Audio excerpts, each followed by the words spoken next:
Trump turning court into a campaign stop, taking the stand in a spicy, sassy, but maybe not surprising day of testimony, with the judge going so far as to tell the former president's attorney to control your client.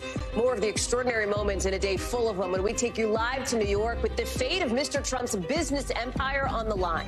Plus, Israeli troops now on Gaza's coastline, splitting the territory in half. What that means for the next steps in the ground operation against Hamas, and the new discussions now about a tactical pause. We're live overseas. And the mayor of a small town in Alabama, dead from an apparent suicide after a website published pictures of him, allegedly in women's clothes and makeup. What he said about it just days before his death, and what we're hearing from his community tonight. Plus, 2 new studies showing cannabis may not be as harmless as a lot of people think. Our doctor explains. Then, with college basketball season tipping off tonight, a spotlight now on the conferences collapsing, no set plan on how to pay players, and the growing gap between the few mega power schools and all the others. Coming up, our team's exclusive one-on-one with the man whose job it is to fix it. That's later in the show.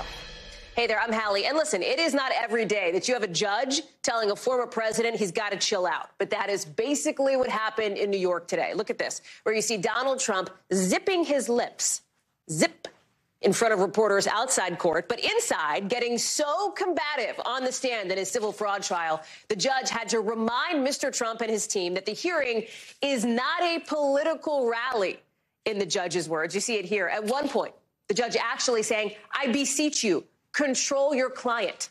For Mr. Trump, in some ways, this testimony is almost like his Truth Social account brought to life as he's railing against his perceived political enemies, his haters. He actually used that word. He said that. He told the prosecutor questioning him, "You and every other Democrat coming after me from 15 different sides, all haters." So why is Donald Trump even on the stand in the first place? He's testifying in a case that could dismantle the business empire that made him famous.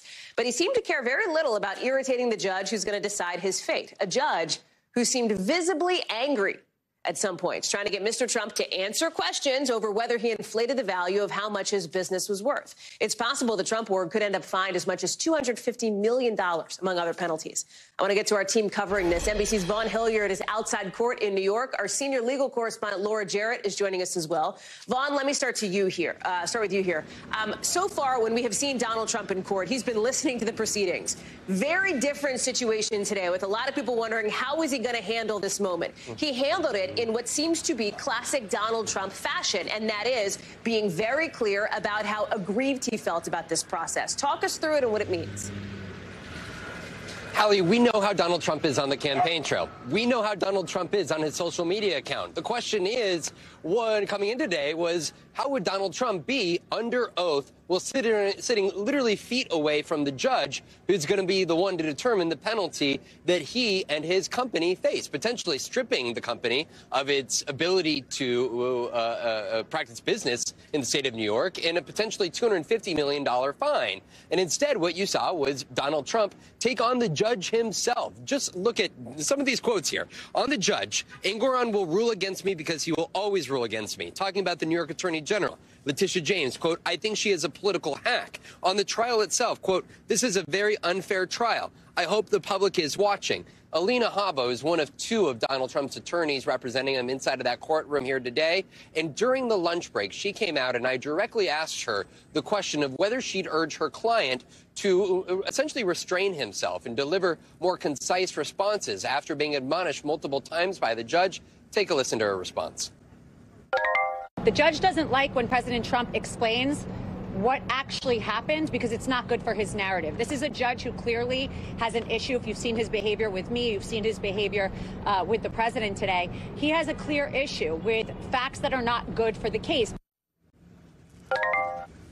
This was a defiant Donald Trump and his lawyers today. Again, the judge admonishing him multiple times, saying that this was not a venue for a political rally or political speech, Hallie. Okay, so if it wasn't a venue for a political rally, it was a venue to determine, right, some liability. I don't use that in the legal term, but some accountability here as it relates to the accusation that the Trump organization wildly inflated its assets, that Mr. Trump basically wasn't honest, wasn't accurate about how much his business was worth. So get to the topic, right? Because, and I'm not saying this to you, I'm saying through former President Trump, at times was answering the substance of this, saying this was an effort to demean him, to demean his company. What was his argument as to why he shouldn't be held responsible for fraud here? Right. He was on the stand for hours, and it was almost sort of a playlist of going through Zillow listings of his different properties and the extent to which he overvalued or undervalued them. He acknowledged overvaluing by as much as 3 times his Midtown Manhattan apartment complex. But at the same time, on other properties, he asserted that he had undervalued them. He said that the New York Attorney General also wasn't taking into account the Trump family brand, valuing that at $10 billion here. But Donald Trump, in facing this line of questioning from the New York Attorney General's office, did acknowledge that the statements of financial condition that he, as well as his sons, in multiple occasions had signed were used to gain favorable loans and tax benefits, which is at the heart of this civil lawsuit filed by the Attorney General. Donald Trump, though, he placed blame oftentimes on the accountants that were actually preparing those financial documents, saying in part, quote, "All I did was authorize and tell people to give whatever is necessary to supply the accountants for the statements. I authorized whatever they needed to do to get their statement done. The banks paid little attention to documents. They were more interested in the deal." Donald Trump, of course, the head of this real estate empire, at the same time, was just one of the defendants in this, and at the heart of Letitia James, the New York Attorney General's civil lawsuit, one that could cost him the family business here in the state of New York. Vaughn Hilliard, live for us there in New York, covering all of it. Vaughn, thank you. I want to bring in now somebody else who's been covering all of it, and that is our senior legal correspondent, Laurel Jarrett. Laura, there's a lot to get into here, right? Let me start with the way that Donald Trump seemed to be ticking off the judge in like a pretty real way, right? Like there were voices raised at times. I think people might be wondering, why would you irritate the person who is going to decide your fate in a trial without a jury? And it seems like perhaps part of it is that the former president has determined that if his fate is sealed here, he might as well make this a political argument rather than a legal one. What's your sense? I think that that's certainly politically part of the story here, Hallie. I also think that it could be the case that they're trying to goat this judge into losing his temper and try to create an issue on appeal.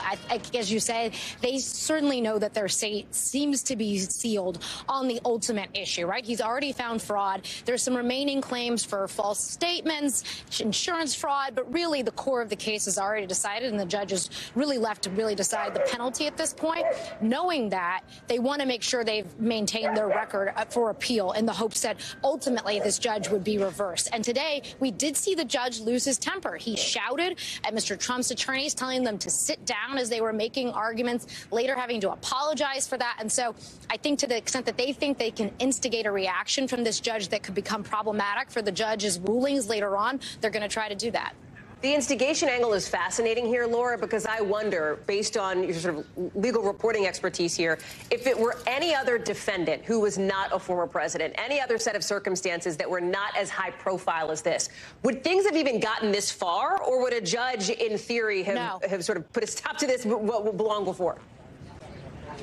I think a judge would have put a stop to this, namely for the attacks that the former president has made on the judge's law clerk. We've already seen 2 fines levied by this judge for what he perceives to be attacks by the former president, and now expanding his gag order to include his legal team. I think the judge would not tolerate that from anybody else, and recognizes certainly the complications of putting the political frontrunner for the Republican Party behind bars for something like that. But there are certain things like that that I just do not think would be tolerated if this was any other defendant. I think he's trying to allow him a certain amount of leeway. Again, knowing that there's a record on appeal, this case is certainly going to be appealed. It already has in certain respects. And so I think the judge is trying to be careful here. But you saw today, he couldn't tolerate it anymore. He told him, essentially, you're rambling. He called his testimony irrelevant. He interjected at certain times saying, no, no, no, I've heard enough. Let me ask you about the substance of this, because the former president said on the stand more than once that even he believed that certain valuations allegedly made by employees were too high. Is it possible that if part of his legal strategy is to shift the blame to others in the organization, that he could end up pointing the finger at his own kids, at Eric and Don Jr.? Sure, and I've always wondered if that's where this might ultimately go, because to me, his best defense is to say, look, I didn't have anything with these financial statements. I was in the White House during the time in question. Who was running the day-to-day operations of the Trump organization? Eric. Who was maintaining the trust that was holding the assets? Don Jr. And so that's sort of where the rubber meets the road, with his two sons being the ones in the driver's seat. Although I think he didn't fully go there today. He certainly tried to deflect as much blame as possible, certainly tried to blame his accountants, said he paid them a lot of money, and so he hoped was the word he used, that the financials were correct. But I think at the end of the day, he certainly wasn't willing to take any responsibility himself. And so the question is whether the judge will go for that and think that others should actually bear some responsibility instead. Real quick, Laura, just looking ahead here to the next year, this is, of course, a civil case. The former president faces multiple criminal cases that could end up going to trial sometime in the next year here, before or after the election. Any chance we see the same temperament from him? And I know you can't predict that, but would there be a legal risk involved in a criminal case if he were to have this kind of, let's say, tone or this sort of temperature, let's say, in courtroom in those other cases? Let me go on record right now saying, Hallie, that I would be absolutely shocked if Donald Trump was to ever testify in a criminal case based off of the performance I saw today. A civil case is an entirely different ballgame. The judge today gave him a lot more leeway. I would be absolutely flabbergasted if I thought one of his criminal defense attorneys would let him take a stand in a criminal case. Laura Jarrett, we so appreciate you. Thank you for being there for us and for your legal reporting and perspective. Anytime. As always. Thanks. Overseas now, because the Israeli military is pushing its ground operation deeper into Gaza, saying its troops are splitting that narrow Gaza Strip into two. As we are just learning, President Biden and the Israeli Prime Minister are talking about the possibility of maybe a so-called tactical pause in attacks to get innocent people out. I want to show you here some live pics from the region, as we're going to take a look in just a second. We'll let you know when that comes up, but you now have Israeli troops that have apparently circled Gaza City, with the health ministry there saying more than 10,000 people are believed to be dead, with this new push by Israel raising more questions about what could happen to the civilians trying to find safety in southern Gaza, now facing intense attacks there without enough supplies to survive. You can see right here kids running for their lives, as we're hearing the UN chief today describing Gaza as a, quote, graveyard for children, and the minister for health there saying nearly half their hospitals are out of service. Look at this, people in Gaza searching for survivors after airstrikes near a refugee camp. That's in the southern part of the region where Israel asked people to go, to run, to evacuate for their safety at the start of all this. Israel dismissing any talks of a ceasefire as they retaliate for that horrific terror attack by Hamas October 7th, in which hundreds of people were murdered in Israel, 200 plus kidnapped and taken hostage. NBC's Raf Sanchez, embedding with an Israeli military unit, getting rare access inside Gaza for the very first time since this war started nearly a month ago, with the military searching tunnels built by Hamas to move around weapons and people. Tunnels like this one here. Watch. We're in the back of an Israeli military Humvee, following a unit whose task it is to find and destroy Hamas tunnels. The devastation is just enormous here. We should note the Israeli military did book conditions on this embed. NBC News agreed to show the Israeli military the raw footage we collected and to blur the face of junior soldiers. Courtney Kuby is live for us at the Pentagon, but I want to start with Aaron McLaughlin, who is on the ground for us in Tel Aviv. So, Aaron, let's start with this idea of a so-called tactical pause that we're finding out late today was part of the conversation between President Biden and the Israeli Prime Minister Benjamin Netanyahu. Walk us through the significance there and what you're hearing and what you're reporting on the ground for the possibility of that.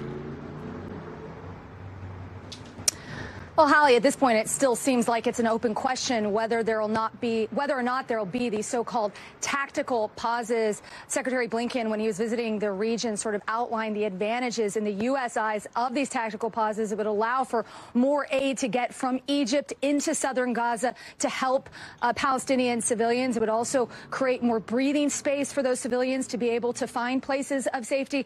And then finally, it also help in the eyes of U.S. officials with those hostage negotiations, creating windows for hostages to be released. The thinking being, how can you release a hostage into an all-out war zone? Take a listen to what the U.S. Secretary of State had to say when he was departing Turkey today about the possibility of aid to this area, aid to Gaza expanding. Take a listen. We're working, as I said, very aggressively on getting more humanitarian assistance into Gaza, and we have very concrete ways of doing that, and I think you'll see in the days ahead that assistance can expand in significant ways. Now, while the U.S. has been pushing for the so-called tactical pause, there's no consensus in the region on that question just yet. Israeli Prime Minister Benjamin Netanyahu ruling out a ceasefire, openly saying it's off the table until all the hostages are released. Meanwhile, other leaders in this region pushing for a full ceasefire, something that the United States has dismissed, saying that that would simply leave Hamas in power, which is untenable from a U.S. point of view. Aaron, our viewers are noticing here on the left side of their screens, they're seeing what appear to be flares in the air in the skyline there over Gaza, over the border between Israel and Gaza. This is coming into us in just the last couple of minutes, quite literally since we've been on the air here. We are seeing now the new messaging from Israeli forces saying that they have split Gaza into two, that they have encircled Gaza City.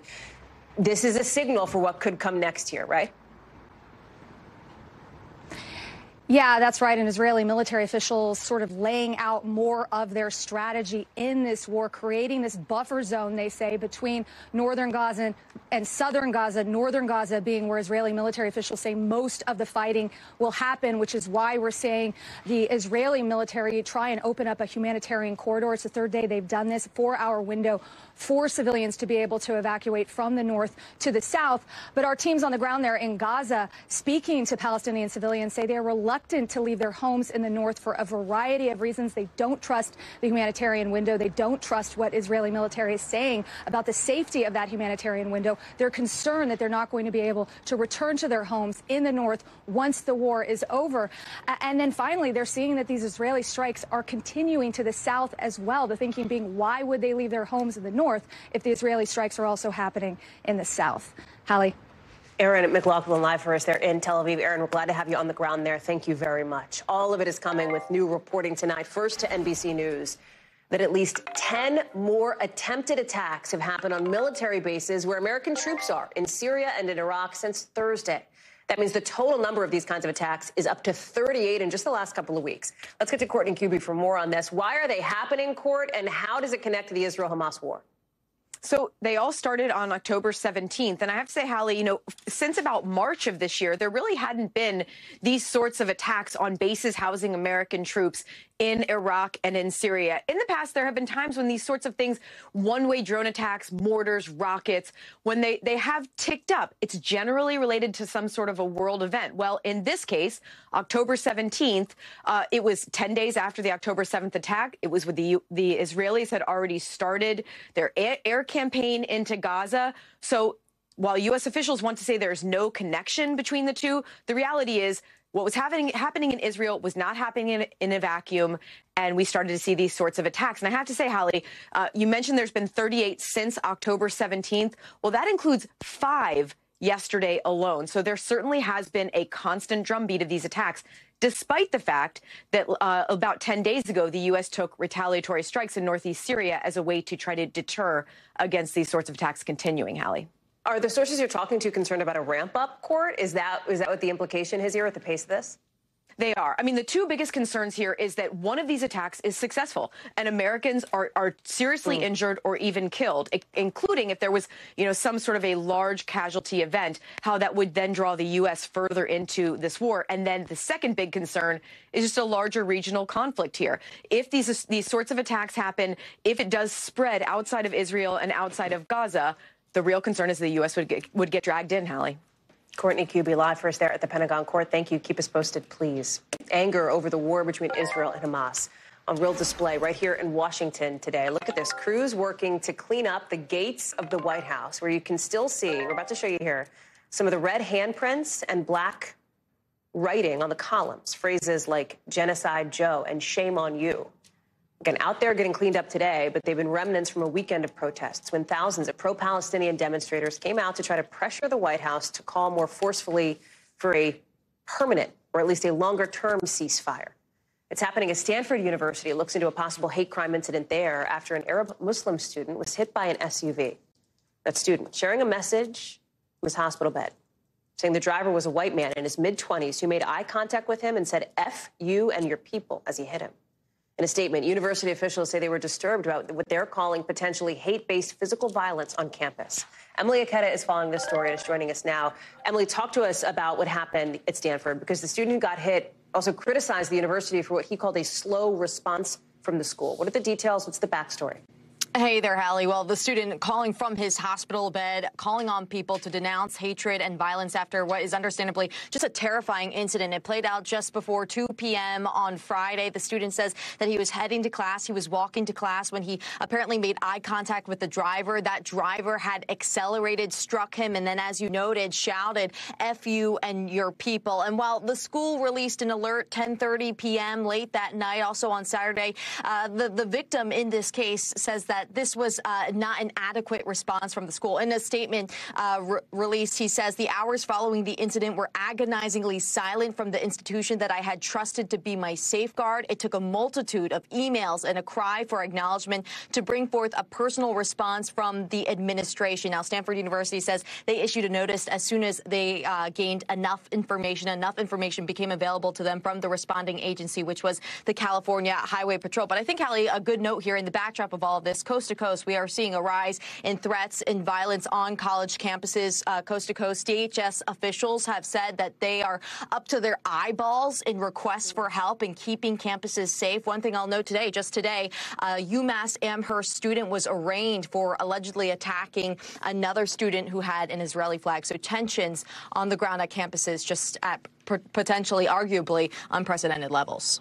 And Emily, you talk about the backdrop to this, which is important here, right? The rise in hate, the rise in violence and attacks toward both Jewish people, toward Palestinians since this war started. In New York today, it is that context against we're seeing Manhattan DA and lawmakers there locally announce some new plans to try to fight hate crimes, right?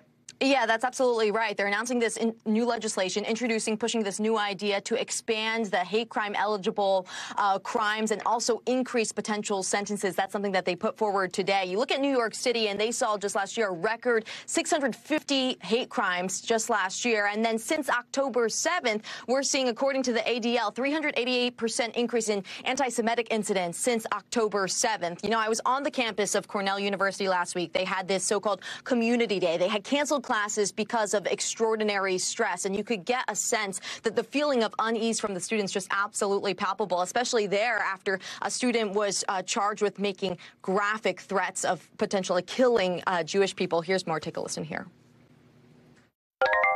The Jewish people are hurting. We're very strong. We've been through a lot, so we know how to deal with these issues. But that doesn't mean that we're not affected by it and that we're not upset. Were you nervous at all in speaking with me on camera here? Yeah, I mean, even as we've been talking right now, I've seen people taking videos of me right now. Yes.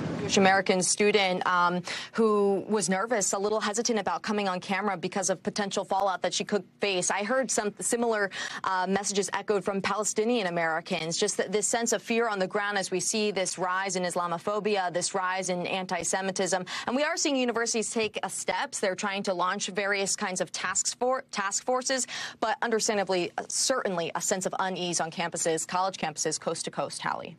Emily Aketa, thank you very much for that reporting. Appreciate it. We got a lot more to get to here in the show, including some breaking news just into us here. A verdict now apparently coming in any second on the trial of the police officer charged in the death of Elijah McClain. We're going to bring it to you as soon as we have it. Plus, Elon Musk's answer to ChatGPT apparently comes with a rebellious streak. That's not my quote. I'll tell you who's already got access to it coming up. And a preview of tomorrow night's big elections with some potential insights into next year's key races. We'll take you live to Kentucky in a bit.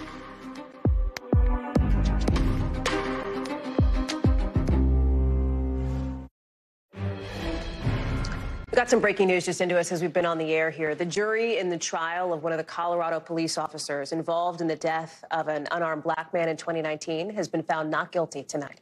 McClain, remember, was 23 years old and died after encountering first responders while he was walking home one night a few years ago. His case got renewed attention after the death of George Floyd. He'd been put into a chokehold by police, pinned to the ground, and given a powerful sedative. I want to bring in Dana Griffin, who's joining us now. Dana, what do we know tonight about this verdict? So, Hallie, the verdict not guilty for Officer Nathan Woodyard. He is now the second officer acquitted in the death of Elijah McClain. Only one officer so far has been found guilty. And remember, there are now 5 defendants in this case. The first trial happened. This is now the second. There's still another to go involving 2 paramedics that allegedly administered that lethal dose of ketamine, which defense attorneys in this case have argued is the reason why Elijah McClain died. But Nathan Woodyard, he is the man accused of placing McClain in that carotid chokehold, rendering him unconscious. So the prosecution tried to paint the picture that this officer was responsible partly for Elijah McClain's death, but it seems jurors did not find that to be the case. We know that Officer Woodyard had a tearful plea, not a tearful plea, but he was tearful when he testified in his own trial, saying that he was in fear of his life and even talked to his supervisors on scene about needing to take a step back. And the case is, I'm sure, shocking a lot of people because this particular death, roiled the Aurora Police Department and actually led to the banishment of that carotid hold. So we have received a statement from the Aurora Police Department. They say that they respect the verdict handed down by the jury, and they thank the members of the jury for their thoughtful deliberation and service.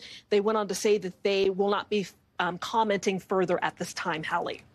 Dana Griffin, thank you very much for bringing us that developing news tonight. Appreciate it. Let's take it down southward, where tonight a small town in Alabama is mourning the loss of their mayor, who died of an apparent suicide just days after a conservative news site published a story that showed alleged photos of him on social media, allegedly wearing women's clothes and makeup. They claim he led a secret life and labeled himself on sites as a transgender curvy girl. NBC News is not going to show those pictures. The news site did not respond to our request for comment. Copeland is also the pastor at a local church where he addressed the 2 articles just 2 days before he died. Listen. I apologize for any embarrassment caused by my private and personal life. I have nothing to be ashamed of. A lot of things that were said were taken out of context. I want to bring in Morgan Chesky, who's covering this one for us tonight. Morgan, Mayor Copeland had been the mayor of this town, Smith's Station, for years. What else do we know about him and how this happened?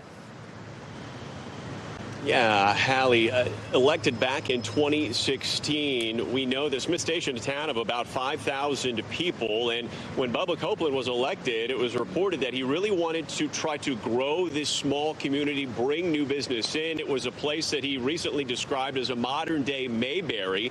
And by all accounts, he was successful during his tenure as mayor. And you mentioned, Hallie, he wasn't just the mayor of Smith Station here. He was also the pastor of a local church, also owned a local convenience store. So he was just about as involved as you can get in a small rural community there, where he had been beloved by many. And in 2019, he even had a chance to meet then President Trump. His major test as a local leader came whenever this community endured a horrific tornado that killed 23 people in that small community there. And it was building from that he initially intended to run again, of course, up until he tragically took his life on Friday following the publishing of that article that we will not be showing. Hallie?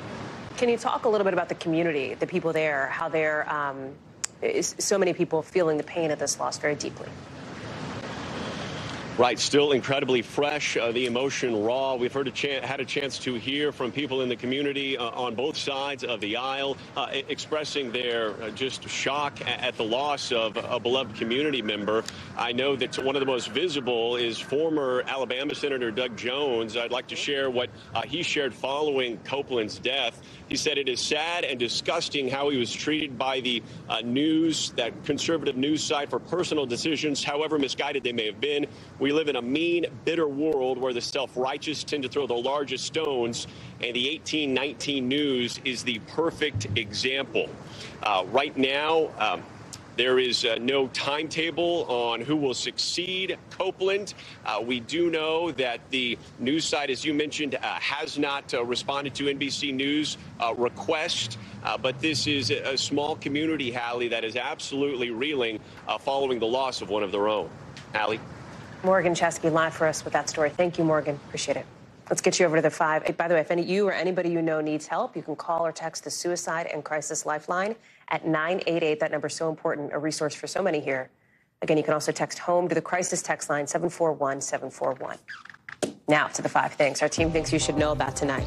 Number 1, the father of the man charged with killing 7 people at a July 4th parade in Illinois last year is pleading guilty today to reckless conduct. That plea coming from, again, the father of the attacker, happening right before his trial was set to start. Officials say he helped his son get a gun license, even with previous threats from his child. As part of the deal with prosecutors, the dad will serve 60 days in jail and must surrender his firearm owner's ID along with any guns or ammo. Number 2, we told you about the man accused of assaulting a woman at a research station in Antarctica. We're now finding out that after an investigation into him began, he was sent to a remote ice field with young grad students and a professor, according to the AP. No word on why he was sent there, but he's pleading not guilty. Number 5, Pope Francis delivered written instead of verbal remarks to a group of European rabbis today because he wasn't feeling well, according to the Vatican. The spokesperson says he has a bit of a cold, but that the scheduled activities for the Pope would continue. It is the latest, of course, in a series of these health watches for the Pope, including earlier this year, more seriously, of course, when the Vatican said he was hospitalized for bronchitis. Number 4, the FDA is expanding its investigation into apple cinnamon fruit pouches over the potential of lead contamination. We told you previously that Wana Bana was recalling these pouches after 4 kids in North Carolina got sick. Well, now the FDA says you should not buy or serve the pouches from Schucks or Weiss markets. They say there have been at least 7 incidents of people getting sick so far. Anybody who ate the puree should get tested, they say. Number 5, Elon Musk debuting his own AI bot named Grok. He says it's supposed to answer the, as he describes them, spicy questions that other AI might avoid. The bot is still in its early stages. Only a select number of people get to test it out before it'll be released widely. When we come back, House Republicans' impeachment inquiry into President Biden turning to his family this week. We'll tell you who lawmakers want to talk to next. Plus, the FBI calls it the biggest bust of its kind in New England. We'll tell you what's in some of the heart-shaped pills you're seeing coming up in the local.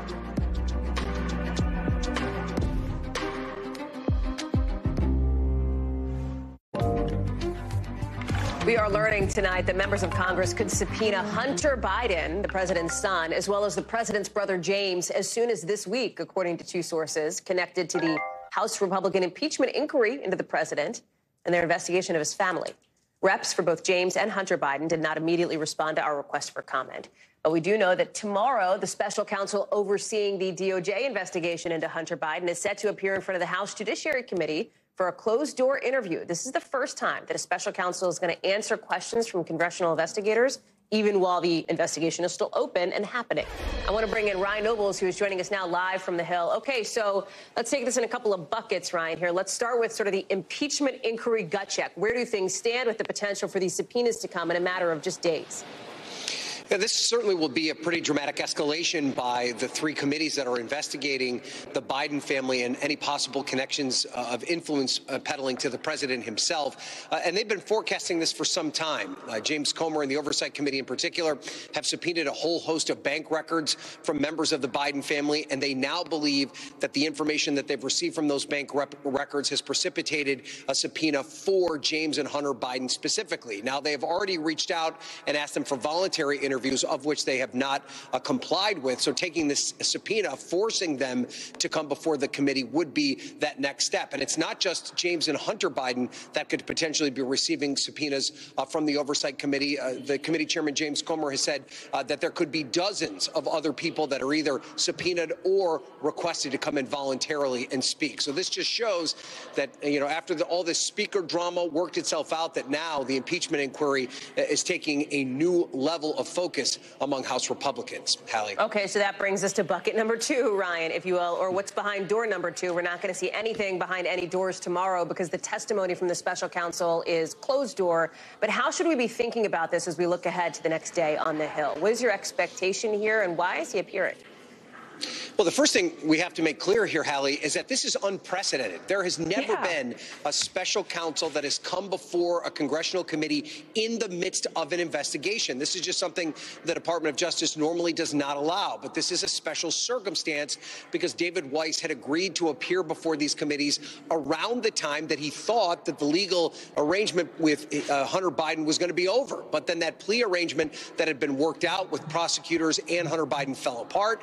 And then the investigation took on a new stage as he asked for special counsel status, and then indictments were handed down. Now, what we know is that David Weiss is going to be very particular about his testimony tomorrow. He's only going to specifically refute these claims that were made by IRS whistleblowers that where they claimed in the midst of their investigation, Weiss told them that he wasn't given the ultimate authority to bring charges in this case. He's already said this a couple of times in letters, but now he's going to say it on the record in front of this committee tomorrow. Hallie? We know that Republicans plan to hammer and already are hammering President Biden, hammering Democrats here, specifically the president, as we head into a presidential election year on the issue of his son and his son's business dealings, et cetera. We are also looking at the context of new numbers showing his approval rating, showing the president's standing in some of these battleground states, with the caveat that we are still very far out from an election. We are still a year out from the election, Ryan. I wonder what you're hearing from your sources on the Hill on both sides of the aisle about how this is affecting the president politically. Well, there's certainly a level of concern among Democrats that there's this constant drumbeat by House Republicans when it comes to these issues that it could impact the president long term. And part of what you see is that the White House has established basically a rapid response team that responds to every single thing that comes out from these various committees. They've done that from the political side as well. There's a recognition here that this could be an issue for Democrats. But what is so frustrating for Democrats, particularly the Democrats that serve on these various committees that are investigating these claims, is that Republicans have yet to deliver this hard evidence that would in any way link the business dealings of Hunter Biden or James Biden, his brother, directly to the president himself. And so while there's a lot of subterfuge here, they are frustrated that that is not being clearly laid out, and it's something that Republicans have clearly taken advantage of. Ryan Noble's live for us on the Hill. Ryan, thank you. So listen, a lot of folks are gearing up for Election Day tomorrow. No, not that election, not the big one. This one is a so-called off-year election, right? No midterms, no presidential, but it could still be significant since it could give us a temperature check on voters right now heading into 2024. Like, how much will the question of abortion access animate people at the polls? We're seeing a referendum on that in Ohio, where voters will decide whether or not to constitutionally guarantee the right to an abortion. Then there's a question of how well a Democrat can do in a red state, specifically in Kentucky, where the Democratic governor there, you see Andy Beshear, is trying to keep his job in a state that backed Mr. Trump over President Biden by 26 points last go-round. Shaq Brewster is joining us now from Lexington, Kentucky. Let's start there, right? Because Governor Beshear is pretty popular there. His approval rating is pretty good in Kentucky. He has tapped into some voter backlash to strict abortion bans. He's also trying to put some distance in a Democratic Party that is not super popular in his own state. How does he thread that needle? Can he? Yeah, you laid it out really well there, Hallie, because remember, this is a state that former President Trump won by 26 percentage points. He was popular then. He is still popular now. And when you watch the campaign ads for this gubernatorial race, you get a sense of that directly. You have Daniel Cameron, the Republican in this race, Attorney General. He's going and he uses those ads in his support of President Trump and by President Trump, tying himself as closely as he can to the former president. And we talk about how unpopular Joe Biden is here. Well, you see the Republicans trying to tie the Democratic governor as close to Joe Biden as possible. But I'll tell you, I spoke to Andy Beshear just last week, and I asked him about those headwinds, the headwinds of the national politics, those sour approval ratings at a national level. And he said this is about Kentucky, not about what's happening in the White House. You get a different sense when you listen to Republicans, Hallie. When you talk about the way that abortion, let me pull back sort of broadly, not just in Kentucky here, but we talked about how tomorrow you are seeing abortion on the ballot in some places, quite literally in Ohio. But also I look at, for example, the Virginia State House race, right? The idea that that is an issue that is being put front and center in that more purpley state, if you will. Talk to us about the way that you are looking at that issue tomorrow and how that plays.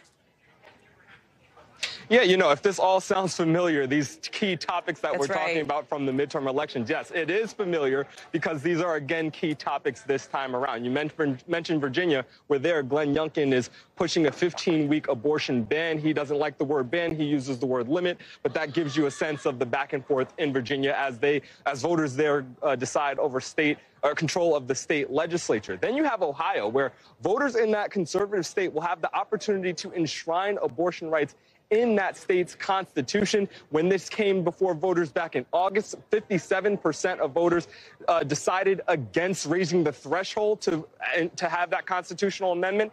The polling that you're seeing going into it now, about 57% of voters in polling are siding with enshrining this right in the Constitution. Before I let you go, Shaq, I know you're covering the election tomorrow. There does happen to be an election that we'll all be covering a year from now. And as we look ahead to how that's going to go, look to what's happening in Iowa, where Governor Ron DeSantis is trailing behind Mr. Trump by 27 points. But as NBC News has put out there, we're expecting to see the Iowa governor give DeSantis a big boost with an endorsement here. There's a question, right? How big of a difference does that actually make? Look at these numbers here. It's not as though DeSantis is behind Mr. Trump by, let's say, 5 points, 10 points. It's nearly 30 points, Shaq. It's a lot of ground to make up. Yeah, Hallie, and the key thing here is that if there is any endorsement that could make a difference in the Iowa caucus, then Kim Reynolds would be that endorsement. And I want you to listen to a little bit of an interview that our colleague Dasha Burns, who scooped this endorsement, she sat down with Kim Reynolds and Ron DeSantis. I want you to listen to a little bit of that exchange. We've got a lot of great candidates that are running for office. I consider them friends. I've had the opportunity to campaign with them. I appreciate all of them stepping forward and putting their lives and their livelihoods on the line to have the opportunity to represent this country. But I have to take a look at everybody. As somebody who's a leader, you should want people who are delivering big victories for their constituents, standing up for conservative values, which Kim has done. And it's almost like with Donald Trump, if you don't kiss the ring, you could be the best governor ever and he'll trash you. You could be a terrible, corrupt politician, but if you kiss his ring, then all of a sudden he'll praise you. Now, one impact that this endorsement could clearly have is one thing that you saw back in that NBC News Des Moines Register MediaCom poll is you saw Nikki Haley rise and was now tied with Ron DeSantis in the state of Iowa. This could help him and help distinguish those two. Of course, this all remains to be seen. There's a lot of time between now and January 15th when Iowa voters go to the polls. I mean, a lot of time, Shaq, but not as much time as there once was. How's that for a little philosophical depth tonight? It's shrinking. Thank you very much. Appreciate it. NBC News covers hundreds of stories every day, and because it can be tough to read or watch or listen to them all, our bureau teams have done it for you. This is what they tell us is going down in their regions in a segment we call The Local. Out of our Northeast Bureau, police in Massachusetts are warning people there about pills in the shape of hearts meant to look like maybe something for Valentine's Day after they got more than 220 pounds of suspected drugs, including fentanyl. You can see that here. At least 3 people have been arrested. Out of our Western Bureau, health officials in California have traced a tuberculosis outbreak back to a single casino. They're telling anybody who's visited the California Grand Casino in the last 5 years to go get tested because TB can live inside somebody's body for years without symptoms. The health department is still looking into this. They say they're working with the casino to encourage testing. And out of our Southern Bureau, a pretty scary discovery at a Florida thrift store. It goes beyond spooky here. Officials say an anthropologist found in the Halloween display section, found a skull, a human skull, actually a real skull. The store's owner says it was from a storage unit purchased years ago. Police are looking into it. They don't think it is suspicious, but it is definitely a little bit freaky. Coming up here on the show, some new research links cannabis use to a higher risk of heart attack. Why this could be a bigger problem for people as they get older, we're going to explain in just a sec.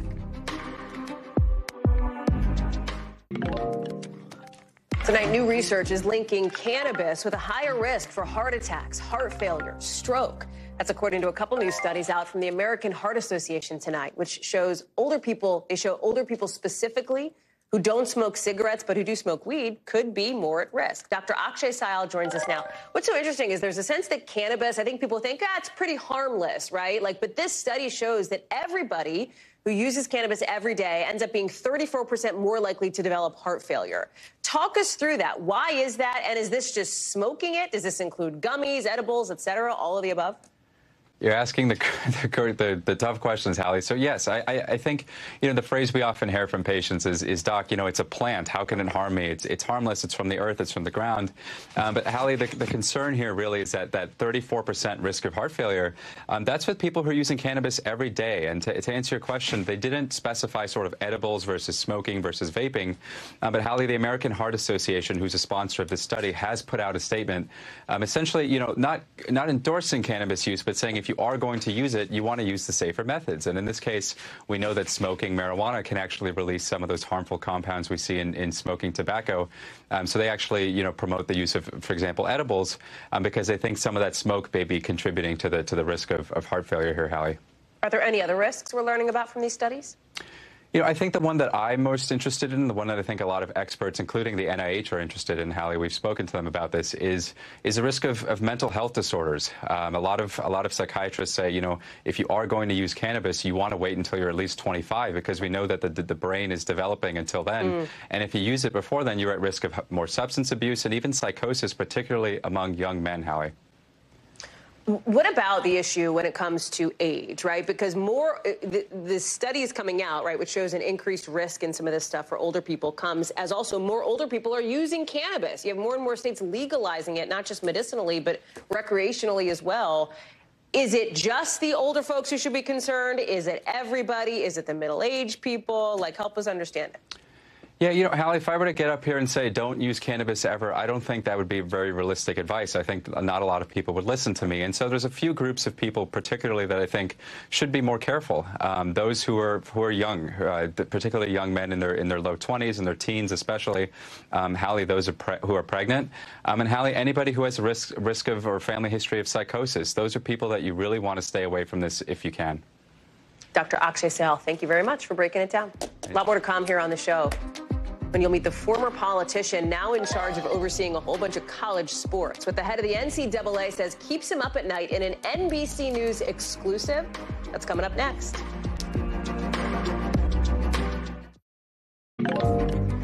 Tonight kicks off the college basketball season, or should I say tips it off. And the fans are hyped, but look at college sports more broadly, right? It's kind of chaotic. You've got the rules around paying athletes in flux. Big programs are recruiting stars right off competing teams, and century-old conferences are collapsing. So what is the NCAA doing in this time of crisis? Well, they hired a politician to serve as the president for the very first time. NBC's Noah Pransky goes one-on-one exclusively with former Massachusetts Governor Charlie Baker as he tries to maneuver around all the challenges facing this conference. Watch.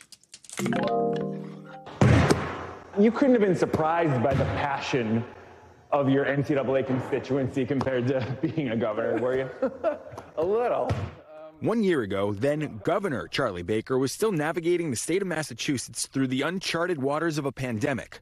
Today, he's at the helm of the NCAA, where the waters, in many ways, are just as choppy. A former high school basketball star, Baker's still got a jump shot sharp enough to dominate a game of horse.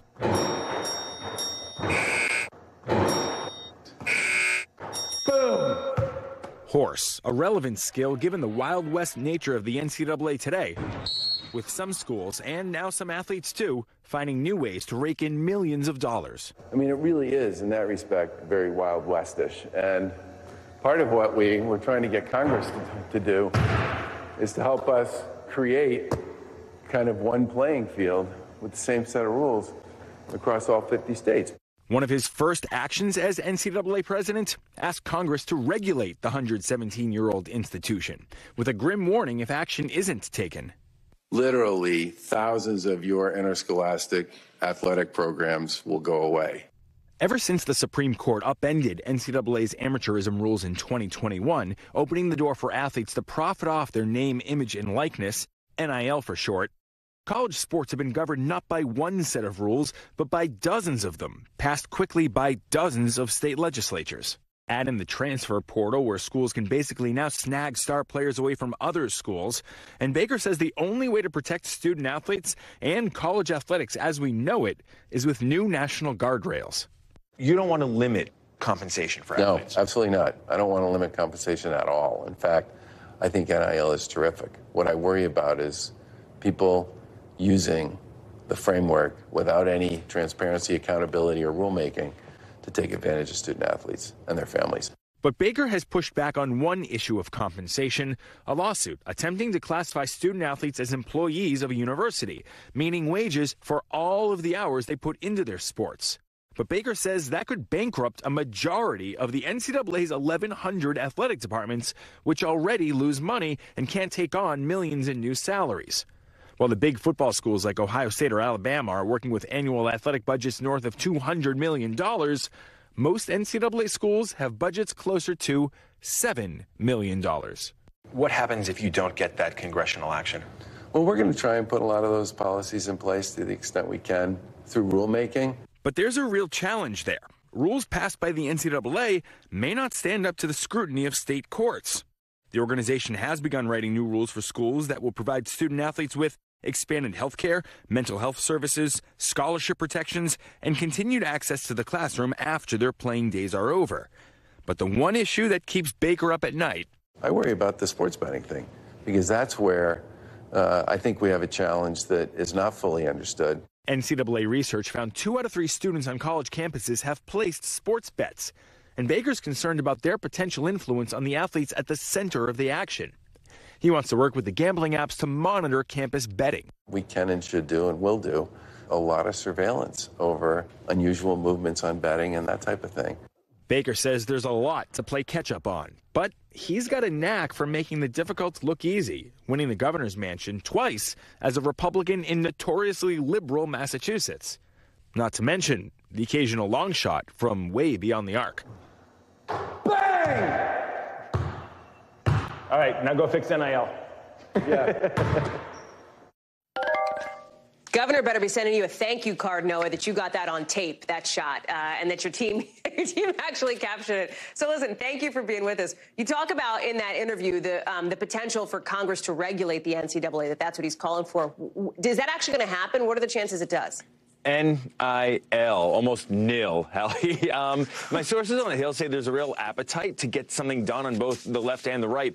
But how to do it is the problem. Democrats in particular really want, they're paying attention to this worker protection issue. It's less popular on the Republican side. So they've had dozens of meetings and hearings over the last few years. No progress. But, of course, that shouldn't be a surprise to anyone watching Washington right now, right? They've got some bigger fish on their plate first. Yeah, that is for sure. There's also this question for the NCAA, as it has plenty of big fish to fry itself, of the relevancy right now in this sort of new era for them. There's even some speculation about the potential for these big football powerhouses breaking away from the NCAA together. What is the governor's level of concern about that? He downplayed the possibility of football breaking away. He did acknowledge that sports is a huge business in college right now. And he does expect that the conference realignment, maybe more conference collapses, could continue. So the Big Ten could become the Big 20 or the Big 24 someday. We're not there yet, but he does expect it to continue to go down that road, which really just highlights the importance of passing new rules to address this before it gets out of hand. Noah Pransky, a great exclusive. Thank you for bringing it to us. Appreciate it. That does it for us for this hour. We've got more coverage picking up right now.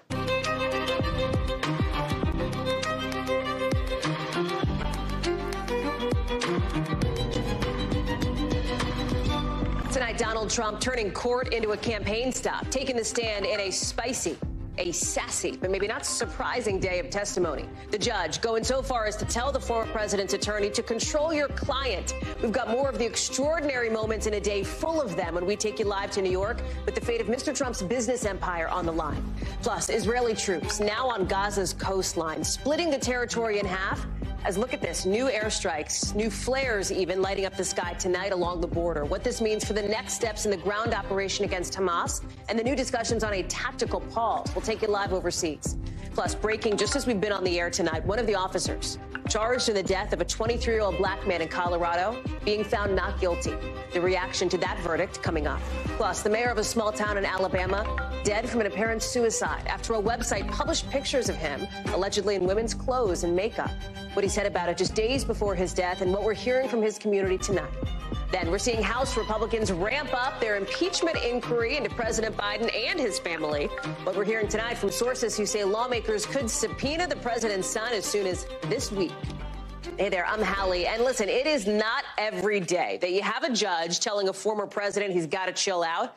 But that is basically what happened in New York today, where you see Donald Trump zipping his lips in front of reporters outside court. But inside, so combative on the stand, the judge in this civil fraud trial had to remind Mr. Trump and his team that this hearing is not a political rally, with at one point the judge actually saying, I'm quoting here, to the lawyers, I beseech you to control him, essentially, for Mr. Trump. In some ways, this testimony today, what we've seen in court is kind of like his Truth Social account brought to life as he rails against his perceived political enemies, his haters. He actually said that. He used that word, telling the prosecutor questioning him, you and every other Democrat coming after me from 15 different sides, all haters. Why is Donald Trump even talking to these so-called haters in the first place? Why is he on the stand? He's testifying in a case that could dismantle the business empire that made him famous. But he seemed to care very little about irritating the judge who's going to decide his fate, a judge who at some points seemed visibly angry, trying to get Mr. Trump to answer questions over whether he inflated the value of how much his business was worth. It's possible the Trump board could be fined as much as $250 million, among some other penalties. I want to get to our team covering this. NBC's Vaughn Hilliard outside court in New York. Legal analyst Danny Savalos is joining us as well. So, Vaughn, we know that court is over for the day. Testimony is done. I don't believe we expect Mr. Trump to be back. We know his daughter will be likely to be testifying later this week. Hit us with the highlights here. I mean, this was a pretty wild day in court. Right. This was almost the major close for the prosecution's effort here. Ivanka Trump will be the last witness called to take the stand by the New York Attorney General's office. But Donald Trump was obviously the big guy here. He is the one of the defendants, of course, also the man who helms the Trump organization. And for Donald Trump, inside of that courtroom, the question was, under oath, how would he act? Would he act as the former president on the campaign stage and the one who lashes out over his social media account, or would he be a composed, thoughtful, and diligent responder to the Attorney General's office's questions? And we got that answer today. For multiple hours, he gave, in the judge's own words, long-winded and non-tangential answers that was met by condemnation. And in response, Trump went on the attack, and not only against Letitia James, the Attorney General, in which he said, quote, I think she is a political hack. On the judge himself, who just sat feet away, quote, Judge Engoron will rule against me because he will always rule against me. And then on the trial itself, quote, this is a very unfair trial. I hope the public is watching. Donald Trump going on the attack against the mere existence of this. Of course, he has already been found liable for fraud in a summary judgment from this judge. But it's going to be this judge that ultimately determines the penalties that not only Donald Trump, but the other defendants, as well as the Trump organization, face, which could mean a $250 million fine, as well as the suspension of the business license of the Trump organization here in the state of New York, Hallie. You talked about the quote-unquote non-tangential answers, right, that Mr. Trump in some ways delivered. What was tangential from him? In other words, what was the case that he made to keep himself out of trouble when it comes to this civil tax fraud case? Right. Essentially, the prosecution went through Donald Trump's list of properties, those that they contend he overvalued. Donald Trump, well, he acknowledged overvaluing one particular property, that being his apartment in Midtown Manhattan at Trump Tower.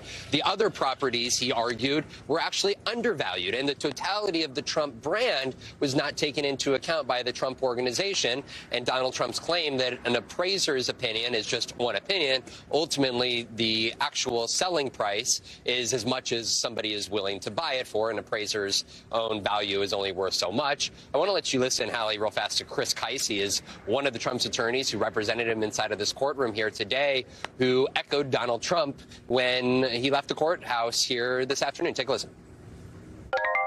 In 33 years, I have never had a witness testify better. An absolutely brilliant performance by President Trump. He's not backing down. He's told everyone the facts. Now that the American people know what's going on, maybe something will change. The judge told Donald Trump and his lawyers multiple times to be concise in their answers and to stay on message in answering the questions of the New York Attorney General. And clearly what you heard from his attorney there was praise for the defendant, Donald Trump, who spoke under oath there for those several hours in what could be a defining case for the Trump organization empire here in the state of New York, Hallie. Vaughn Hilliard live for us in New York, covering all things Donald Trump. Vaughn, thank you. I want to bring in Danny, who is our legal analyst, as mentioned. Danny, you heard Chris Kise say Never had a witness testify better. What say you, in your view, had Donald Trump do today? I'm trying to think about how Attorney Keiss might have viewed his client as testifying well.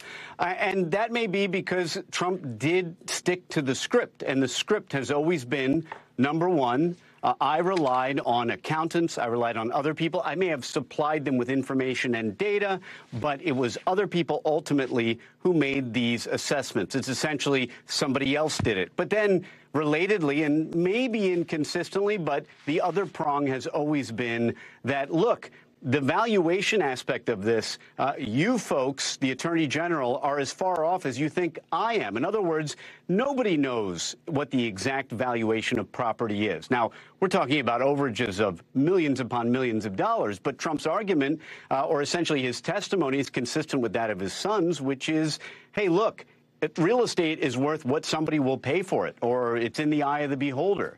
So those two avenues have always been the theory of the Trump team's defense. And so if Donald Trump testified consistently with that theory of the case, then I can see Attorney Keiss saying, hey, he did pretty well. But, I mean, no matter what, no attorney wants to see their client on the stand bickering, well, maybe with the questioning, the cross-examining attorney, but bickering with the judge, it's never a positive development. Well, setting aside whether or not it's a good look, right? Because, listen, you're talking about the substance of it here, right? The idea that the case that Donald Trump made is intended to essentially keep him out of legal trouble and prove his point. On the optics, if you will, like the judge was ticked, right? I mean, he just was, like, visibly angry, everybody had voices raised at some point or the other, it seemed. Why would one do that, right? Is it your sense here that Donald Trump has decided to essentially make this a political case rather than a legal one and go on the attack against not just the prosecutors, but in some instances the judge here? You got it, Hallie. My answer is part legal, part emotional, in that I think Donald Trump, as the client, as the one who makes really the ultimate decisions, I think he's decided, well, I think I've already lost this case. I think Justice Engoron is against me, and therefore I'll use this as a political opportunity and maybe push him and maybe go down in the eyes of some, as a kind of martyr among my supporters, because this judge, I think, I don't have a chance of winning this. In fact, arguably, he's already lost a lot of it when the judge issued a summary judgment against the defense. So I think that's Trump's rationale here. It's not his attorney's rationale. They want to win. Do you think the judge did anything inappropriate legally here? No, but by asking Mr. Trump to keep his answers short and to stay on topic and to stay on message, et cetera. No, but I have to say, I have been in the position where I start feeling like a judge is against me. And I know it's just paranoia. So there is a part of me that sympathizes with any defense or the prosecution when a judge is repeatedly admonishing them. But, you know, the other side of that coin is perhaps I and others like me are being annoying. And that's what the judge has to do, is maintain the decorum in the courtroom. And that is particularly important in this case, where Trump appears to be trying to take over the vibe in the courtroom by arguing with the judge and everybody else. Danny Savalas, I find it hard to believe that you could ever be annoying, but I deeply appreciate your analysis here from the legal perspective. Thank you, Danny. We're going to keep an eye on what else happens in that New York court throughout the course of this week, but we're also watching, of course, what is happening overseas with the Israeli military now pushing its ground operation deeper into Gaza, saying its troops have split that narrow Gaza Strip into two. This is a live look here, and you can see some of that light wash coming in there in the middle of your screen over the Israel-Gaza border. As we have just learned that President Biden and the Israeli Prime Minister are talking about the possibility of maybe a so-called tactical pause in attacks to help innocent people get out. We know that at least has come up in a conversation late today. It comes as we're just seeing in just the last hour, some of this, you can see it, will look to be flares lighting up the sky there along the Israel-Gaza border in just the last hour. Israeli troops have now apparently circled Gaza City, with the health ministry there saying more than 10,000 people are believed to be dead. With this new push by Israel raising more questions about what could happen to the civilians who are trying to get to the south to find safety, now facing intense attacks without enough supplies to survive. You can see right here kids running for their lives as we're hearing the UN chief today describing Gaza, I'm quoting here, as a graveyard for children. And the Minister for Health there says nearly half their hospitals are now out of service. Look at this. This is people in Gaza looking for survivors after airstrikes near a refugee camp in the southern part of the Gaza Strip.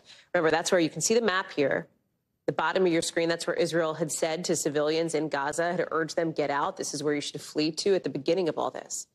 Israel, dismissive of any talk of a longer-term ceasefire as they retaliate for that horrific terror attack by Hamas on October 7th, in which Hamas murdered hundreds of people in Israel, kidnapped 200-plus people, took them hostage. They remain hostage now.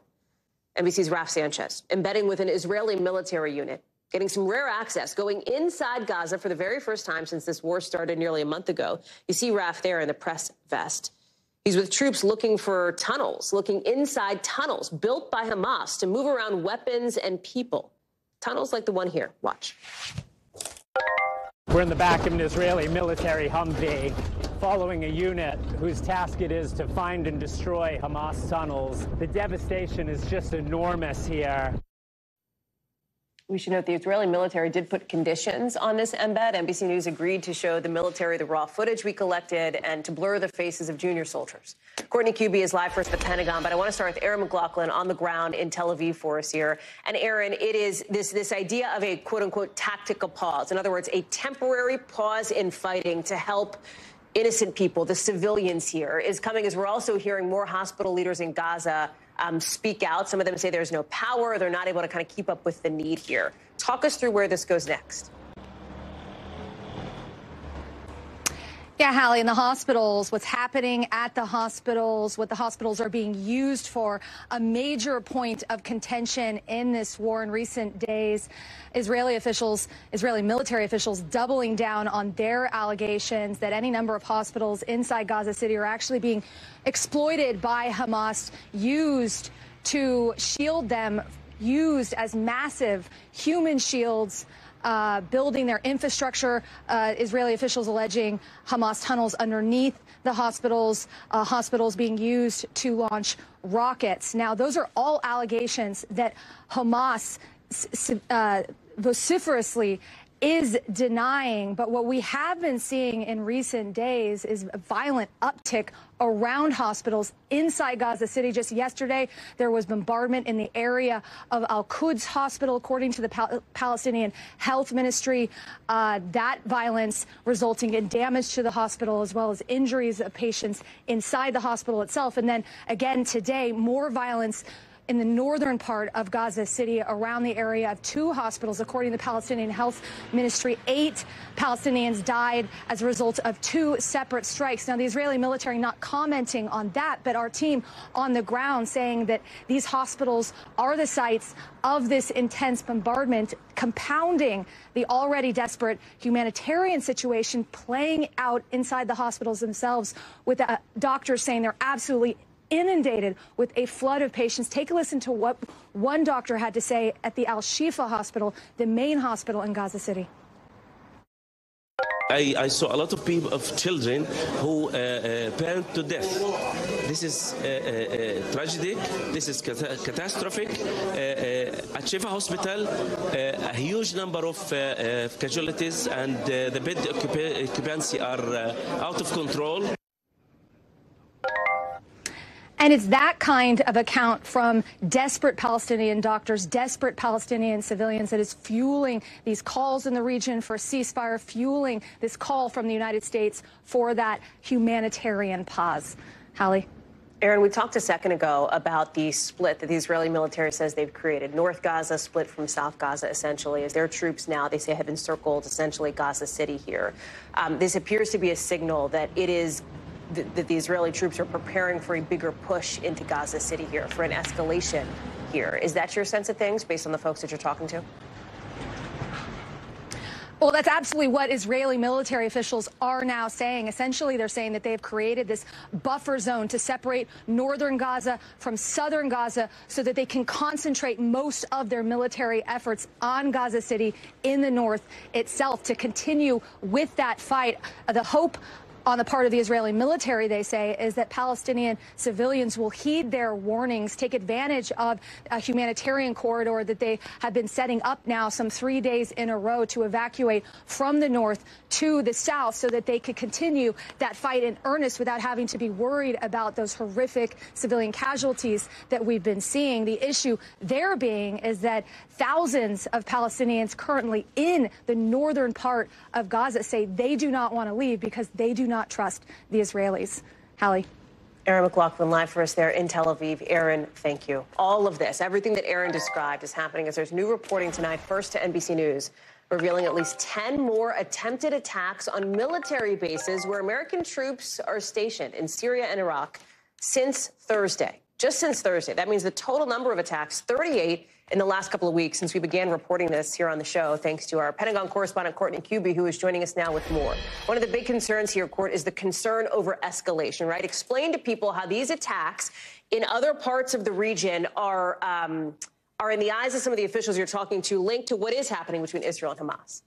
Yeah, I mean, we hadn't seen attacks like this for months, back to March, frankly, until recently, October 17th, when they restarted again. And I have to say, we had seen 1, 2, sometimes 3 in a day, but yesterday on Sunday, there were 5. So a real uptick in the region. And the big concern here, Hallie, is if one of these attacks is successful, leading to serious injuries or deaths of Americans, it could really escalate the situation. And that has really been what the U.S.'s entire motive here with sending additional troops into the region, sending a carrier strike group into the Eastern Med. Another one's now in the Northern Red Sea. There's thousands of additional sailors, airmen with attack and fighter aircraft, and troops and Marines who have flooded the region since October 7th with the goal of containing what is happening in Israel and Gaza to that area and not allowing this to spread. The big concern is that groups like the ones who are believed to be attacking the U.S. Bases in Iraq and Syria, that they may move to try to spread this conflict in Israel and in Gaza outside into the wider region and pull the U.S. and others in, Hallie. So, Court, real quick, in just the 30 seconds we have left, then, what is the U.S. going to do? Is the military planning to do anything different now? They're keeping open their options for more strikes. We saw some about 10 days ago in northeastern Syria. The U.S. struck an ammunition depot and a weapons depot that they say was directly tied to the Iranian Revolutionary Guard Corps and these Shia militia groups backed by Iran who've been carrying out these attacks in Iraq and Syria. If, in fact, these strikes continue, these attacks on bases continue, we could see more strikes like that, Hallie. Courtney Kube live for us there at the Pentagon. Court, thank you. Anger over this war between Israel and Hamas on display today here in Washington, with crews working earlier to try to clean up the gates of the White House. You can still see some of the red handprints and the writing in black right there on the columns. Again, this is just outside the White House. Phrases like Genocide Joe and Shame on You. The remnants from a weekend of protests when thousands of pro-Palestinian demonstrators came out to try to pressure the White House for a more permanent, longer-term ceasefire to back that. It happens as Stanford University is looking into a possible hate crime incident there after an Arab Muslim student was hit by an SUV. That student sharing a message from the hospital saying that the driver was a white man in his mid-20s who made eye contact and said, "F you and your people," as he hit him. You see the student saying that still echoes in his ears as he grapples with the physical and emotional pain. University officials said they were disturbed about what they're calling potentially hate-based physical violence on campus. Emily Aketa joins us now. Emily, what else do we know about the sort of circumstances of what happened to this student and then some of the back and forth between him and the university here? Yeah, hey there, Hallie. Well, keep in mind, this was merely a student walking on his way to class just before 2 p.m. on Friday when apparently, according to authorities, he made eye contact with the driver. The driver, he says, then accelerated, struck him, and then, as you had mentioned, shouted, "F you and your people," as he drove away. He expressed in a statement writing from his hospital bed, calling on people to collectively denounce violence and hatred, but also express some frustration towards the university. Stanford University first posted its notice notice, 10:30 p.m. that night, and then another one on Saturday. And he says the hours following the incident were agonizingly silent from the institution that I had trusted to be my safeguard. It took a multitude of emails and a cry for acknowledgement to bring forth a personal response from the administration. Now, Stanford University says they issued the first notice as soon as they had enough information. Information became available from the leading agency on the investigation, the California Highway Patrol. I think an important thing to keep in mind, this is far from the only incident that we have seen on college campuses as tensions continue to rise. DHS officials, we know, telling NBC News that they are, quote, up to their eyeballs in requests from college campuses and helping prevent physical attacks on campuses. And in some cases, that request for support, there's a weeks-long backlog in some cases, just speaking to just the rising tensions and the pace at those rising tensions, Hallie. Emily Ikeda, thank you very much. We've got some developing news to get to tonight. A second Colorado police officer being found not guilty by a jury of manslaughter in the death of an unarmed black man. We're talking about 23-year-old Elijah McClain, who died in 2019 after being put into a chokehold and given a powerful sedative. The officer acquitted today was the first to confront McClain when the 23-year-old was walking home from a convenience store. You'll remember, this is a case that got national attention when it happened, with huge protests across the country over police brutality, of course, after the death of George Floyd as well. We've got a lot more to get to coming up here on the show tonight, including more earthquakes hitting Nepal just days after one killed more than 150 people there.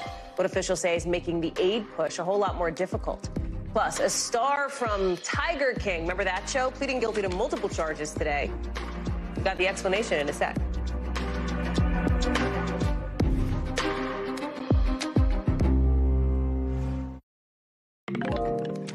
Tonight, a small town in Alabama is grieving the loss of their mayor, who died of an apparent suicide just days after a conservative news site published a story that showed supposed photos of him on social media, allegedly wearing women's clothes and makeup.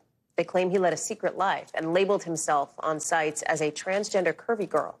NBC News is not going to show those photos. The news site did not respond to our request for comment. Copeland is also the pastor at a local church. He was, where he addressed the article just 2 days before he died. Listen. I apologize for any embarrassment caused by my private and personal life. I have nothing to be ashamed of.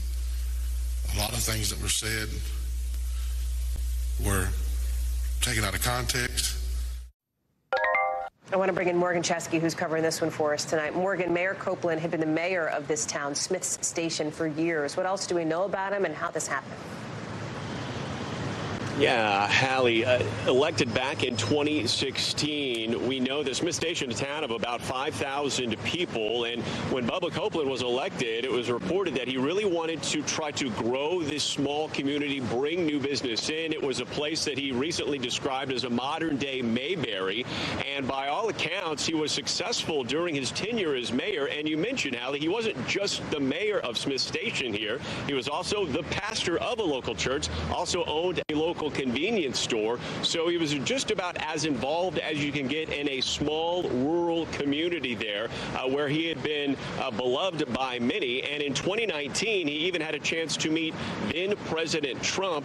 His major test as a local leader came whenever this community endured a horrific tornado that killed 23 people in that small community there. And it was building from that he initially intended to run again, of course, up until he tragically took his life on Friday following the publishing of that article that we will not be showing. Hallie? Can you talk a little bit about the community, the people there, how they're so many people feeling the pain of this loss very deeply?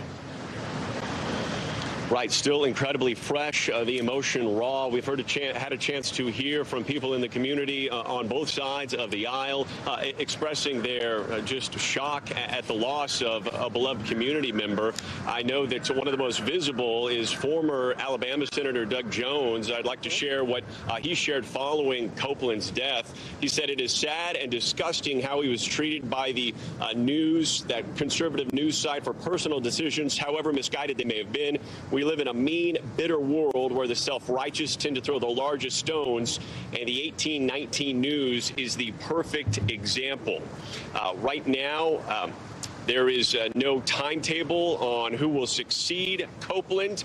We do know that the news site, as you mentioned, has not responded to NBC News request, but this is a small community, Hallie, that is absolutely reeling following the loss of one of their own. Hallie. Morgan Chesky live for us with that story. Thank you, Morgan. Appreciate it. Let's get you over to the 5. Hey, by the way, if you or anybody you know needs help, you can call or text the Suicide and Crisis Lifeline at 988. That number is so important, a resource for so many here. Again, you can also text HOME to the crisis text line 741-741. Now to the 5 things our team thinks you should know about tonight. Number 1, Doc Antle, according to federal prosecutors, somebody you might remember from Tiger King, has pleaded guilty to wildlife trafficking and money laundering today. Officials say he oversaw the sale or purchase of cheetah cubs, lion cubs, 2 tigers, and a chimpanzee, all animals protected under the Endangered Species Act. Antle faces up to 5 years in prison and fines up to $250,000. His attorneys were not immediately available for comment. Number 2, a new study finds it's pretty easy and pretty cheap to find personal info about active duty U.S. service members. Duke researchers say they could get things like phone numbers, addresses, even names of kids for as little as 12 cents a person. Senators who got an early look at this study say it shows the need for more action on the data broker industry. Number 3, Pope Francis delivering written instead of verbal remarks to a group of European rabbis today because he wasn't feeling well, according to the Vatican. Spokesperson says the Pope has a bit of a cold, but that his scheduled activities would continue. Now, a cold might not be newsworthy for most of us, but for the Pope, it kind of is, just because there's been a lot of attention on his health recently, including earlier this year when the Vatican said he was hospitalized for bronchitis. Number 4, Tyson Foods is recalling nearly 30,000 pounds of their frozen dinosaur-shaped chicken nuggets because some customers reported finding little pieces of metal in them. The recall covers the big bags, 29 ounces, with a September 2024 expiration date. The company says no other Tyson products are being affected. Number 5, Elon Musk debuting his own AI bot called Grok. He says it's supposed to answer the spicy questions that other AI might avoid. Grok is still in its early stages and only available to a small number of people before they roll it out more widely. When we come back, a preview of tomorrow's Election Day. Not that Election Day, the other one. Still pretty significant. We'll tell you the races to watch out for next. Plus, a diver making a pretty historic discovery off the coast of Italy. More on that in a sec.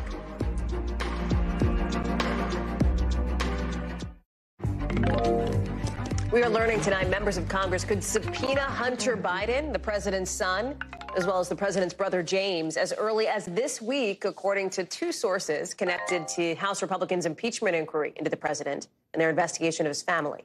Reps for both James and Hunter Biden did not immediately respond to our request for comment.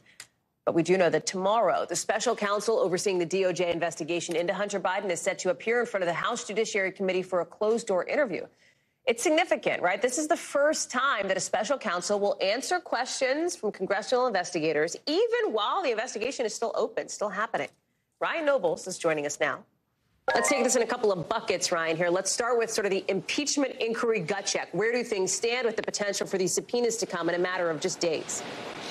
Yeah, this certainly will be a pretty dramatic escalation by the 3 committees that are investigating the Biden family and any possible connections of influence peddling to the president himself. And they've been forecasting this for some time. James Comer and the Oversight Committee in particular have subpoenaed a whole host of bank records from members of the Biden family, and they now believe that the information that they've received from those bank records has precipitated a subpoena for James and Hunter Biden specifically. Now, they have already reached out and asked them for voluntary interviews, of which they have not complied with. So taking this subpoena, forcing them to come before the committee would be that next step. And it's not just James and Hunter Biden that could potentially be receiving subpoenas from the Oversight Committee. The committee chairman, James Comer, has said that there could be dozens of other people that are either subpoenaed or requested to come in voluntarily and speak. So this just shows that, after all this speaker drama worked itself out, that now the impeachment inquiry is taking a new level of focus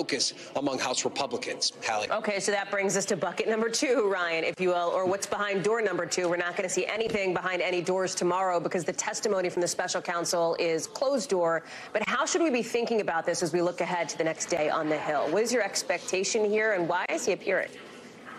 Well, the first thing we have to make clear here, Hallie, is that this is unprecedented. There has never been a special counsel that has come before a congressional committee in the midst of an investigation. This is just something the Department of Justice normally does not allow. But this is a special circumstance because David Weiss had agreed to appear before these committees around the time that he thought that the legal arrangement with Hunter Biden was going to be over. But then that plea arrangement that had been worked out with prosecutors and Hunter Biden fell apart.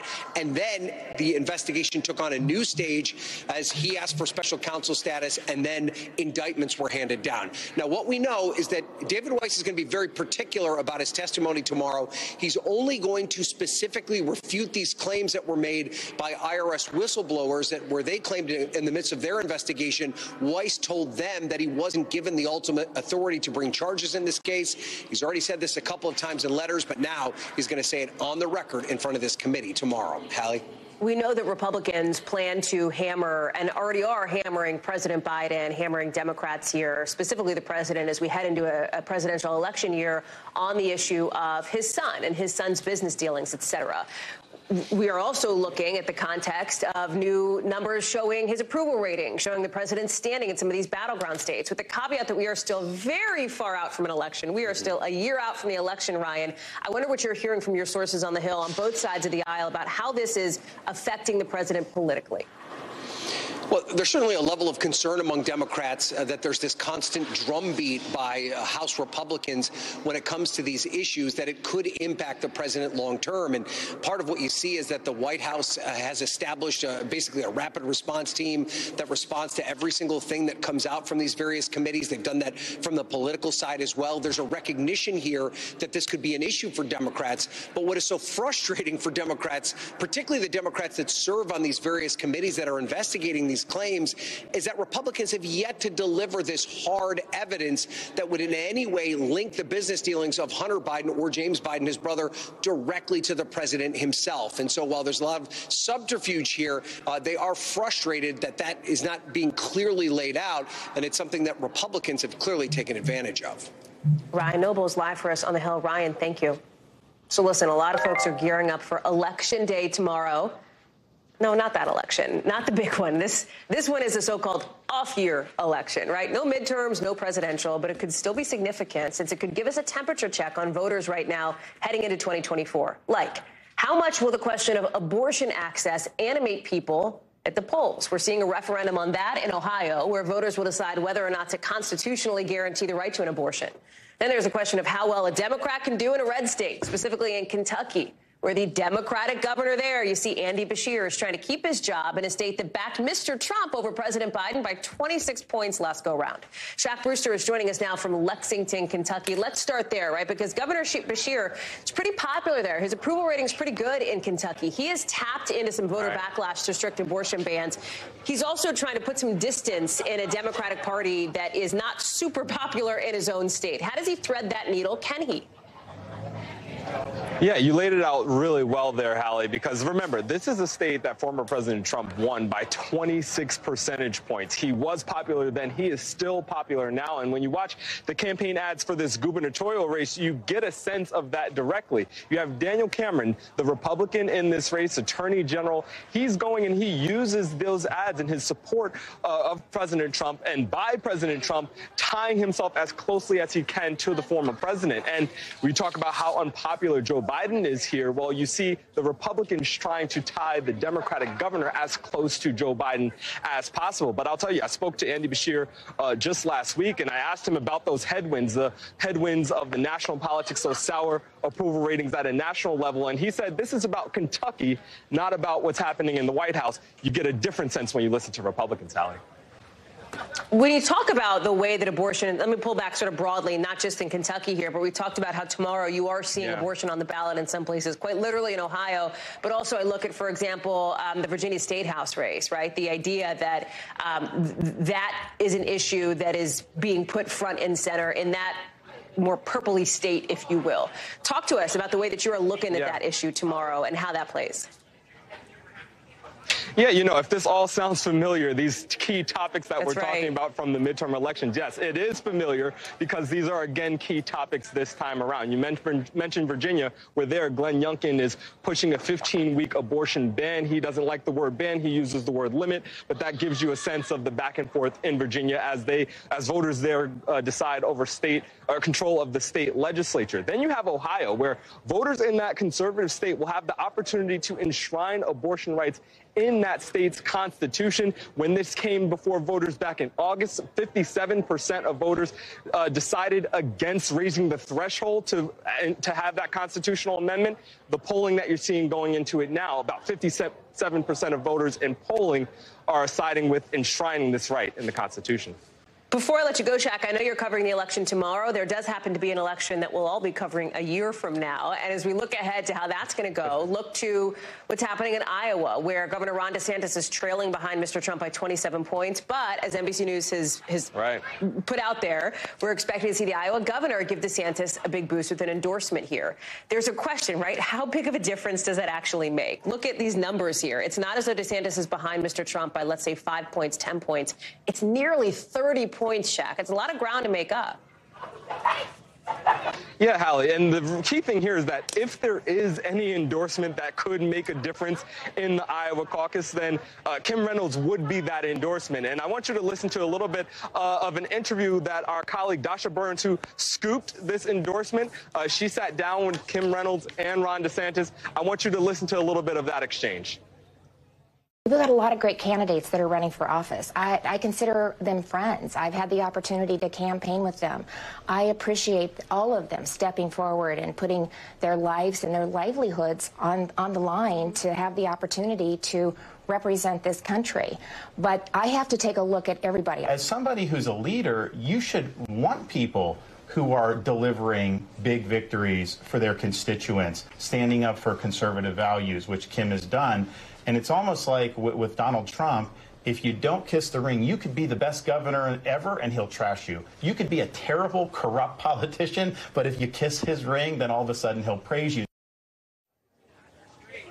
Now, one impact that this endorsement could clearly have is one thing that you saw back in that NBC News Des Moines Register Mediacom poll is you saw Nikki Haley rise and was now tied with Ron DeSantis in the state of Iowa. This could help him and help distinguish those two. Of course, this all remains to be seen. There's a lot of time between now and January 15th when Iowa voters go to the polls. I mean, a lot of time, Shaq, but not as much time as there once was. How's that for a little philosophical depth tonight? It's shrinking.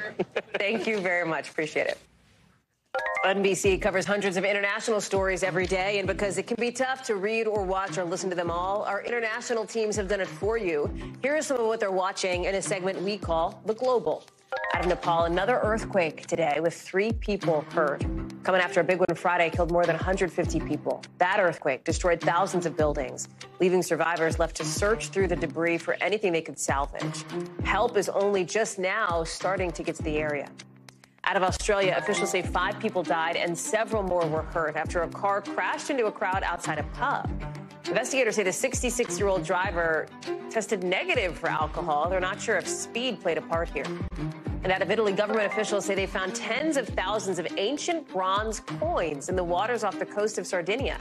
They believe the treasure dates back to around the 4th century AD, with the coins found in exceptional, that's their quote, exceptional conditions. One expert says there might be a shipwreck in the area. An amateur diver spotted these coins and then alerted officials to it. Pretty cool. Coming up here on the show, some new research tonight links cannabis to a higher risk of some big heart problems. Why experts say a lot of folks could be at risk here. That's coming up.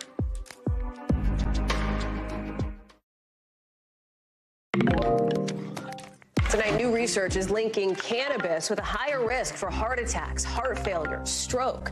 That's according to a couple new studies out from the American Heart Association tonight, which shows older people specifically who don't smoke cigarettes but who do smoke weed could be more at risk. Dr. Akshay Syal joins us now. What's so interesting is there's a sense that cannabis, I think people think, it's pretty harmless, right? But this study shows that everybody who uses cannabis every day ends up being 34% more likely to develop heart failure.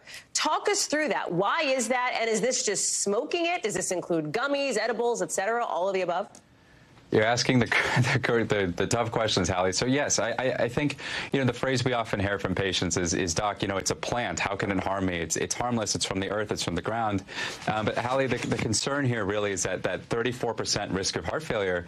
That's with people who are using cannabis every day. And to answer your question, they didn't specify sort of edibles versus smoking versus vaping. But Hallie, the American Heart Association, who's a sponsor of this study, has put out a statement, essentially, not endorsing cannabis use, but saying if you are going to use it, you want to use the safer methods. And in this case, we know that smoking marijuana can actually release some of those harmful compounds we see in smoking tobacco. So they actually, promote the use of, for example, edibles, because they think some of that smoke may be contributing to the risk of heart failure here, Hallie.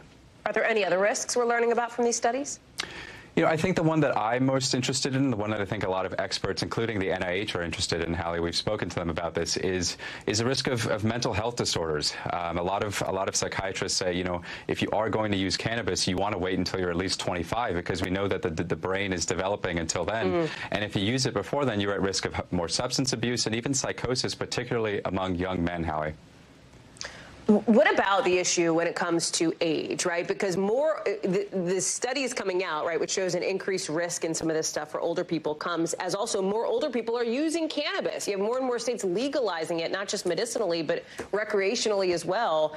Is it just the older folks who should be concerned? Is it everybody? Is it the middle-aged people? Help us understand it. Yeah, Hallie, if I were to get up here and say don't use cannabis ever, I don't think that would be very realistic advice. I think not a lot of people would listen to me. And so there's a few groups of people particularly that I think should be more careful. Those who are young, particularly young men in their low 20s and their teens especially. Hallie, those who are pregnant. And Hallie, anybody who has a risk of or family history of psychosis. Those are people that you really want to stay away from this if you can. Dr. Akshay Sale, thank you very much for breaking it down. A lot more to come here on the show. And you'll meet the former politician now in charge of overseeing a whole bunch of college sports. What the head of the NCAA says keeps him up at night in an NBC News exclusive. That's coming up next. Tonight kicks off the college basketball season, or should I say tips it off. And the fans are hyped, but look at college sports more broadly, right? It's kind of chaotic. You've got the rules around paying athletes in flux.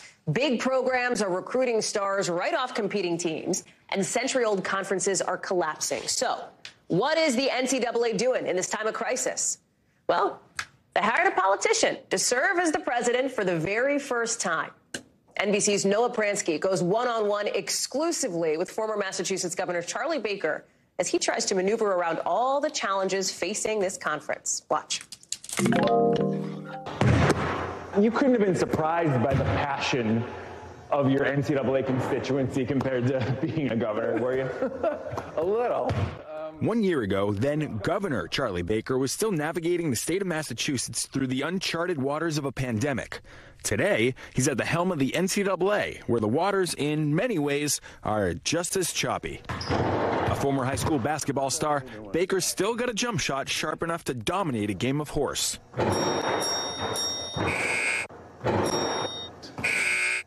Boom! Horse, a relevant skill given the Wild West nature of the NCAA today, with some schools, and now some athletes too, finding new ways to rake in millions of dollars. I mean, it really is, in that respect, very Wild Westish. And part of what we're trying to get Congress to do is to help us create kind of one playing field with the same set of rules across all 50 states. One of his first actions as NCAA president asked Congress to regulate the 117-year-old institution, with a grim warning if action isn't taken. Literally, thousands of your interscholastic athletic programs will go away. Ever since the Supreme Court upended NCAA's amateurism rules in 2021, opening the door for athletes to profit off their name, image, and likeness, NIL for short, college sports have been governed not by one set of rules, but by dozens of them, passed quickly by dozens of state legislatures. Add in the transfer portal, where schools can basically now snag star players away from other schools. And Baker says the only way to protect student athletes and college athletics as we know it is with new national guardrails. You don't want to limit compensation for athletes? No, absolutely not. I don't want to limit compensation at all. In fact, I think NIL is terrific. What I worry about is people using the framework without any transparency, accountability, or rulemaking to take advantage of student athletes and their families. But Baker has pushed back on one issue of compensation, a lawsuit attempting to classify student athletes as employees of a university, meaning wages for all of the hours they put into their sports. But Baker says that could bankrupt a majority of the NCAA's 1,100 athletic departments, which already lose money and can't take on millions in new salaries. While the big football schools like Ohio State or Alabama are working with annual athletic budgets north of $200 million, most NCAA schools have budgets closer to $7 million. What happens if you don't get that congressional action? Well, we're going to try and put a lot of those policies in place to the extent we can through rulemaking. But there's a real challenge there. Rules passed by the NCAA may not stand up to the scrutiny of state courts. The organization has begun writing new rules for schools that will provide student athletes with expanded health care, mental health services, scholarship protections, and continued access to the classroom after their playing days are over. But the one issue that keeps Baker up at night, I worry about the sports betting thing, because that's where I think we have a challenge that is not fully understood. NCAA research found 2 out of 3 students on college campuses have placed sports bets, and Baker's concerned about their potential influence on the athletes at the center of the action. He wants to work with the gambling apps to monitor campus betting. We can and should do and will do a lot of surveillance over unusual movements on betting and that type of thing. Baker says there's a lot to play catch-up on, but he's got a knack for making the difficult look easy, winning the governor's mansion twice as a Republican in notoriously liberal Massachusetts. Not to mention the occasional long shot from way beyond the arc. Bang! All right, now go fix NIL. Yeah. Governor better be sending you a thank you card, Noah, that you got that on tape, that shot, and that your team actually captured it. So listen, thank you for being with us. You talk about in that interview the potential for Congress to regulate the NCAA, that's what he's calling for. Is that actually going to happen? What are the chances it does? NIL, almost nil, Hallie. My sources on the Hill say there's a real appetite to get something done on both the left and the right. But how to do it is the problem. Democrats in particular really want, they're paying attention to this worker protection issue. It's less popular on the Republican side. So they've had dozens of meetings and hearings over the last few years. No progress. But, of course, that shouldn't be a surprise to anyone watching Washington right now, right? They've got some bigger fish on their plate first. Yeah, that is for sure. There's also this question for the NCAA, as it has plenty of big fish to fry itself, of the relevancy right now in this sort of new era for them. There's even some speculation about the potential for these big football powerhouses breaking away from the NCAA together. What is the governor's level of concern about that? He downplayed the possibility of football breaking away. He did acknowledge that sports is a huge business in college right now, and he does expect that the conference realignment, maybe more conference collapses, could continue. So the Big Ten could become the Big 20 or the Big 24 someday. We're not there yet, but he does expect it to continue to go down that road, which really just highlights the importance of passing new rules to address this before it gets out of hand. Noah Pransky, a great exclusive. Thank you for bringing it to us. Appreciate it. That does it for us for this hour. We've got more coverage picking up right now.